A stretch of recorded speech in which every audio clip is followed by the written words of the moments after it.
This is the new iPad Pro. The iPad Pro transformed the iPad for me, from a rarely used toy that was always stuck in a drawer to a constant companion. I use it all the time for stuff like podcasts, email, Twitter, Slack, web browsing, and of course watching YouTube, mostly in the kitchen and the living room. The 2018 iPad Pro has a fantastic new industrial design with these nice thin bezels that are the same thickness around all four sides, these curved screen corners, and flat sides that make the old-style sloped edges look ancient by comparison. And in iPad terms, they were ancient. This is the first new iPad design since the iPad Air 5 years ago. Now, every iPad enthusiast has one thing that made the iPad really click for them. I'm not an artist or a full-time iPad user or even an iPad power user. I've never run a workflow. I don't use shortcuts. What makes the iPad click for me was the Smart Keyboard, which finally lets me enter text as quickly and accurately as I could on a Mac. Now, I've been using the previous 10.5-inch iPad Pro since it came out about a year and a half ago. Now, for the new 2018 update, I've been testing out both sizes. I have a 12.9 that Apple lent me for review, and I have an 11-inch that I bought myself. The 12.9 is much smaller and easier to hold than the previous one was, but it's still really big, and for me, it's too big.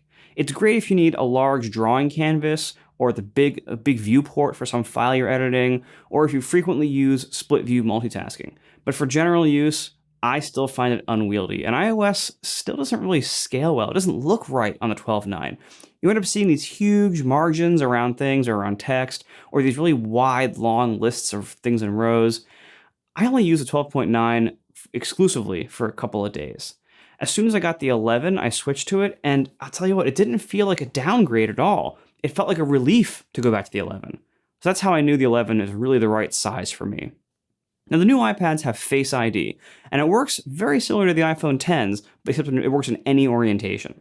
Now, since I often use it in the kitchen, Touch ID often failed because I would have recently washed my hands and my hands would be a little bit wet. Face ID doesn't have that problem. It does have a few drawbacks, though. My hands often cover up the camera when holding the iPad in landscape, and confirming purchases by double tapping the side button is even more awkward than it was on the iPhone X, and that's saying a lot. But it does work most of the time, and it's more convenient than Touch ID when authenticating for passwords or using things like 1Password. You don't even need to move your hands, you're just in. I also love the iPhone X app switching gesture coming to the iPad. The bottom screen edge is always closer to reach in landscape than the home button was, and it's less error prone than the big multi-finger app switching gestures that the previous iPads had. Unfortunately, there's been no change to the oleophobic coating. This is what makes fingerprints try not to show up very well. So it's very similar, and it's still a fingerprint magnet compared to all the iPads that were designed before the Apple Pencil. But to me, the iPad Pro is largely defined by two accessories, the Apple Pencil and the Smart Keyboard. I initially thought the new Smart Keyboard Folio was way better than the previous Smart Keyboard, but it's actually a bit of a mixed bag in practice. First, it's heavier and bulkier than before. Not by a lot, but you do notice the difference. It also now protects the entire back, but I didn't really need that. And the back edge kind of gets in the way when you try to push the side buttons. It's also worse to use now folded back because you're touching the keys with your hands as you're trying to hold the back of the iPad. There are also now two different angles that you can put the iPad keyboard at to hold up the iPad at two different angles. But the steeper one of the two, the new one, is so steep, I'm not entirely sure what it's for. And while the 12.9 has the same standard angle on the front as the previous models, the 11's new front angle is steeper than the previous one was for some reason, which makes it less comfortable to use on a countertop, which I do a lot. That also makes Face ID fail a lot because it's not looking high enough to see my face. And tapping the iPad when it's in the Keyboard Folio results in a noticeable wobble that wasn't a problem with the previous smart keyboards.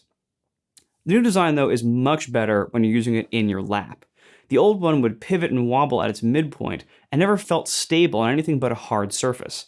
The new one has a solid bottom panel, and that makes it much more stable on your lap. So it's much better for lap use, but worse in countertops and worse for folding back. I do hope third-party keyboard options become available soon that are as good as this and maybe better in those areas, and maybe could be backlit as well. That would be nice. But third-party ones probably won't use a smart connector and will therefore probably require Bluetooth and charging, which both have their own annoyances. Fortunately, the new Apple Pencil is way better than the old one, with no downsides. It's now one piece, except for the replaceable tip. There's no caps or charging adapters. Like, look at this. This is a mess. I always have the cap separate. I had the charging adapter on it. This thing's stupid. It's a mess. The new one is so much better. It has this wonderful flat side that gives it a easy to find grip. You can find where your finger is, where it tapers down to the edge by feeling that edge there. It really helps orient your fingers with the grip. It has a matte finish. It's one piece. The new double tap gesture to switch between a pen and eraser or other recent tools in different apps works great in practice. And you can actually double tap anywhere along this whole lower third of the pencil, not just the flat part. So no matter how you're holding it, you can double tap on it and it works. But the best change to the pencil is that there's finally a good place to store and charge it right on top of the iPad. This changes everything. Your pencil is always with you and it's always charged, neither of which were ever true with the previous one for me. I've now used my new Apple Pencil more in the last 3 days than I used the previous one over the last 3 years. And I'm not an artist. I'm not doing stuff like that. I'm just marking up photos and screenshots or using it to navigate the web sometimes. The old pencil was the worst of Apple's industrial design. It seemed to be designed purely for aesthetics and staged product photos with too little regard for how it would work in practice. The new Apple Pencil is a complete turnaround that fixes all the usability problems and impracticalities of the first one, and also looks great. This kind of turnaround gives me hope for the future of Apple's industrial design. Now, there's a lot more to cover about the new iPad Pro, like that everything is significantly more expensive for no reason that they made apparent to their customers. It also lost its headphone jack, and it moved from Lightning to USB-C, which I actually think is a good thing, and I hope Apple moves the iPhone to USB-C as well. But I'm not going to talk about all that stuff, or the CPU, or the specs, because honestly, that's all more than adequate for what I do. And for me, this product is defined, and it's hit or miss based on the sizes and the accessories and how they work in my life. Many reviews of the new iPad have said something like, "It's great hardware, but I can't get my work done on an iPad." And that's true for a lot of people. But I don't think it's a fair summary of a product that's used for much more than just people's work.